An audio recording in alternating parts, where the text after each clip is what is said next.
Hi friends, welcome to our channel Suhas Sarika.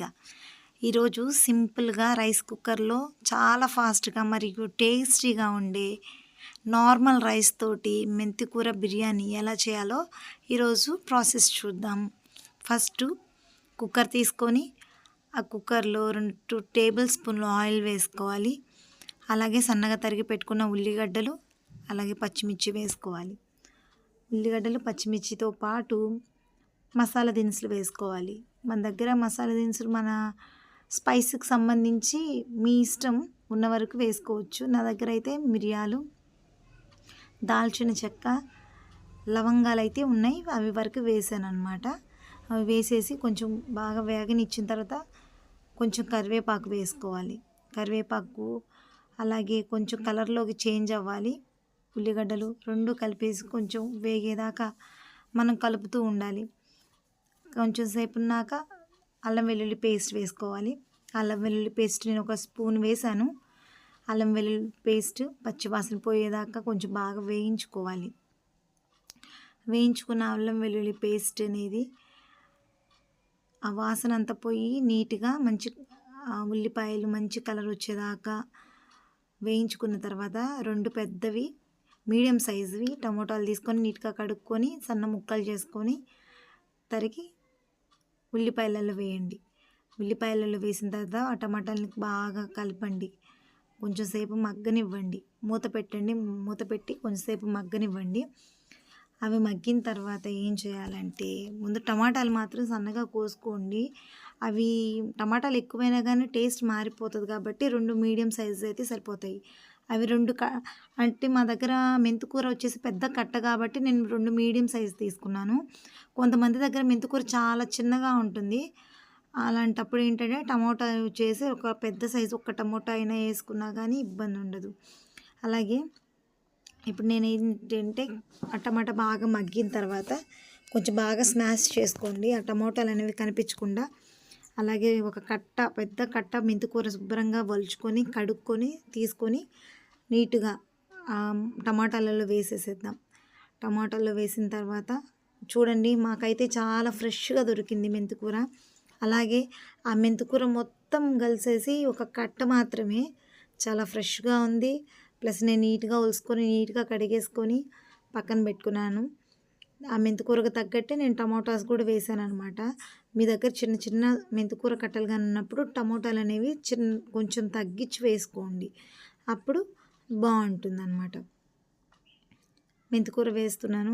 మెంతికూర మొత్తం వేసిన తర్వాత నీట్గా మొత్తం మిక్స్ చేయాలి. మొత్తం కలుపుకొని ఆ మసాలా మొత్తము ఆ మెంతికూరకి కలిసేటట్టు మొత్తం ఒకసారి కలుపుదాం.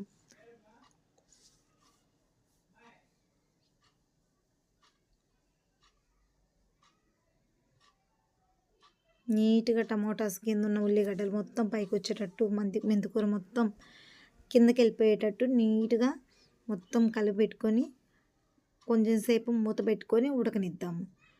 ఉడికిన తర్వాత ఏంటంటే ఆ పచ్చి వాసన మెంతికూర అనేది కొంచెం బాగా ఉడకాలన్నమాట. ఎందుకంటే మళ్ళీ ఉడకపోయినా కానీ ఆ స్మెల్ అనేది అలాగ ఉండిద్ది. మెంతికూర మంచిగా ఉడికితే ఒక విధమైన మంచి స్మెల్ వస్తుంది అనమాట. అలాంటి స్మెల్ అరోమా బాగుండిద్ది.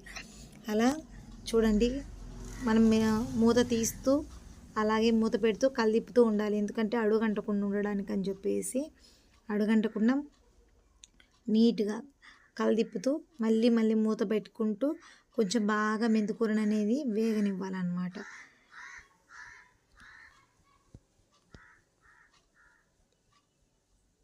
చూడండి, టమాటాలో నుంచి వాటర్ ఎలా వస్తున్నాయో అలా వచ్చేసి బాగా వేగిన తర్వాత సాల్ట్ వేసుకుందాము. నా దగ్గర కల్లుప్పు ఉంది, కల్లుప్పు వేసాను. నేను ఎప్పుడు కూరలలో ఖచ్చితంగా కల్లుప్పే వేస్తాను.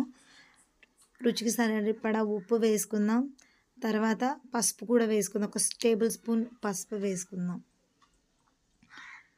పసుపు ఉప్పుని రెండింటిని కలిపి వేసి నీట్గా మిక్స్ చేసేసి కొంచెం సేపు ఉడకనిద్దాం.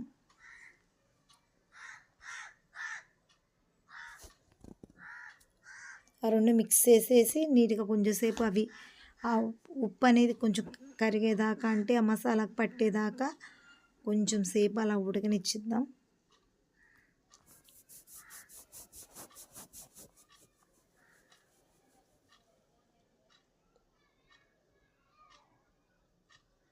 మీకు చాలా సింపుల్‌గా చెప్తున్నాను. చాలా స్లోగా కూడా మీకోసం చెప్తున్నాననమాట. మీకు ప్రతి ఒక్కటి అర్థమయ్యే విధంగా చెప్తున్నాను వీడియో తీసి. దయచేసి ఎవ్వరు స్కిప్ చేయకుండా దయచేసి చూడాలని కోరుకున్నాను. అలాగే లైక్ చేయండి. అందరికీ షేర్ చేయండి. దాని తర్వాత రుచికి సరిపడా కారం అనేది వేసుకుందాం. ఆల్రెడీ నేను పచ్చిమిర్చి వేసాను కాబట్టి కొంచెం కారం తగ్గించాననమాట. కారం ఎక్కువైనా కానీ మనం రైస్ వేస్తాం కాబట్టి మనకేమి ఇబ్బంది లేదు. ఒక టేబుల్ స్పూన్ వేసుకోండి. మీకు ఒకవేళ మేము ఎక్కువ తింటామన్నప్పుడు ఒక స్పూన్ అండ్ హాఫ్ వేసుకోండి, సరిపోతుందనమాట. నీట్గా మొత్తం మిక్స్ చేసేద్దాం. కొంచెంసేపు ఆ మసాలా ప్లస్ ఉప్పు, పసుపు, కారం మొత్తం కొంచెం మెంతికూరకు పట్టేదాకా కొంచెం సేపు ఉంచుతాం. మూత పెట్టేసేసి కొంచెం సేపు ఉడకనిద్దాం. మీకు ఇంకా మరిన్ని వీడియోస్ కావాలంటే అందరు కామెంట్ చేయండి, లైక్ చేయండి, సబ్స్క్రైబ్ చేసుకోండి. నేను కొత్త వీడియోలు ఏ వీడియో పెట్టినా కానీ మీకు వచ్చే విధంగా ఉంటాయన్నమాట. అలాగే వేగాయి కదా చూడండి, మొత్తం నీట్గా వేగిపోయాయి. చూడండి మెంతికూర కూడా ఏ కలర్లో వచ్చింది ఆ కలర్ వచ్చేదాకా మంచిగా వేయించుకున్నాక రైస్ తీసుకుందాం. ఈ రైస్ ప్రాసెస్ ఏంటంటే మెయిన్, ఈ రైస్ని మనం ముందు తాలింపు వేసుకోకముందే పెట్టుకోవాలి. ఇవి నార్మల్ రైసేనండి, నేనైతే బాస్మతి రైస్ తీసుకోలేదు. నార్మల్ రైస్తోనే నేను చేస్తున్నాను. ముందుగానే ఫస్ట్ నానబెట్టుకున్న తర్వాత మనం ఉల్లిపాయలతో తాలింపు వేసుకుంటే అప్పటికల్లా నానిపోద్ది. నీట్గా ఆ బియ్యాన్ని తీసుకొని ఆ మసాలాలో వేద్దామన్నమాట.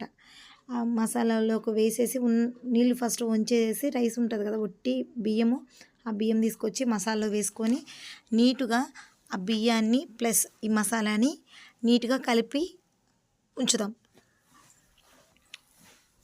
చూడండి ఎలా కలపాలో మొత్తం వేసుకున్నాం. ఇష్టం వచ్చినట్టు కలపొద్దు, నీట్గా నిదానంగా కలుపుకోవాలి. ఎందుకంటే బియ్యం విరిగిపోకుండా చాలా నీట్గా నిదానంగా కలుపుకోండి. మొత్తం పైనుంచి కింద దాకా 2-3 సార్లు నీట్గా కలుపుకొని పక్కన పెట్టేసుకోవాలి దాన్ని. ఇదంతా స్టవ్ ఆన్లో ఉంచుకొని లో ఫ్లేమ్ మీద కన్నా మీడియం ఫ్లేమ్ మీద మాత్రమే చేసుకోండి. ఏమి ఇబ్బంది ఏం లేదు.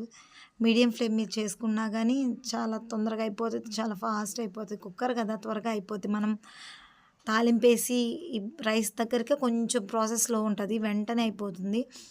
ఇంకా ఇటేంటంటే నేను రైస్ ఎలా తీసుకున్నానంటే ఒక గ్లాస్ తోటి బియ్యం అయితే వాటర్ వచ్చేసి గ్లాసున్నర తీసుకున్నాను. అలాగే మీరు కూడా ఒక గ్లాస్ రైస్ అయితే గ్లాసున్నర వాటర్ తీసుకోండి. నేను ఇప్పుడైతే ఒక గ్లాసున్నర రైస్ తీసుకున్నాను కాబట్టి నేను 2 గ్లాసున్నర వాటర్ తీసుకున్నాను. అదిగోండి తీసుకున్నాను కదా, మొత్తం ఒకసారి కలిపుకోండి. వాటర్ ప్లస్ ఆ మెంతికూర రైసు మొత్తం కలిసే విధంగా నీట్గా అలా కలిపి పెట్టుకోండి. అలాగే ఇప్పుడే మీరు ఏం చేయాలంటే సాల్ట్ చూసుకోవాలి. సాల్ట్ అనేది సరిపోయిందా లేదా, ఇంకా కొంచెం ఏమన్నా కావాలా అని చెప్పేసి సాల్ట్ అనేది ఒకసారి చెక్ చేసుకొని, సాల్ట్ కానీ తక్కువైపోతే సాల్ట్ వేసుకోండి. సాల్ట్ కానీ ఓకే అయితే ఓకే. అలాగే కొంచెం కొత్తిమీర కూడా కడిగేసేసి నీట్గా సన్నగా తరిగి పెట్టుకొని కొత్తిమీర కూడా వేసుకొని విజిల్ పెట్టేసేసి మూత పెట్టేసేసి చక్కగా ఒక 3 విజిల్స్ వచ్చే విధంగా ఉండనివ్వండి. 3 విజిల్స్ వచ్చిన తర్వాత కొంచెం ఆవిరి మీదే ఉంచి ఆవిరంతా పోయిన తర్వాత ఓపెన్ చేసి చూడండి ఎంత బాగుందో కదా. అసలు చూస్తుంటే ఎలా ఉంది, దమ్ బిర్యానీ లాగా అనిపిస్తుంది కదా. దీన్ని చూస్తుంటే బాస్మతి రైస్తో చేసిన పులావ్ లాగా అనిపిస్తుంది కదా, కానీ కాదండి, నేను నార్మల్ రైస్తోనే చేశాను. చూడండి పుల్లుగా ఎంత బాగుందో, బాస్మతి రైస్తో చేసిన విధంగా వచ్చింది. ఎందుకంటే మనం నానబెట్టుకున్నాం, అలాగే ఎక్కువసేపు కదపలేదు. బియ్యాన్ని కూడా ఎక్కువసేపు కదిలించకపోయేసరికి రైస్ అనేది అలాగే ఉంది. చూడండి అవి నార్మల్ రైసే, బాస్మతి రైస్ లాగా వచ్చాయి. చూడండి ఎంత బాగుందో, పుల్లుగా కరెక్ట్గా ఎసురు కూడా చక్కగా సరిపోయిందనమాట. సరే దీనికి కాంబినేషన్ నేను ఈరోజు ఏం చేశానంటే బంగాళదుంప కుర్మా విత్ ఎగ్ కర్రీ చేశాను. దాంతోనే ఇవి చేస్తూ ప్లస్ అది కూడా పక్కనే చేశాననమాట. చూడండి, ఒకవేళ మీకు బంగాళదుంప కుర్మా ప్లస్ ఎగ్ కర్రీ కూడా కావాలంటే కామెంట్ చేస్తే నేను మళ్ళీ మీకోసం పెడతాననమాట.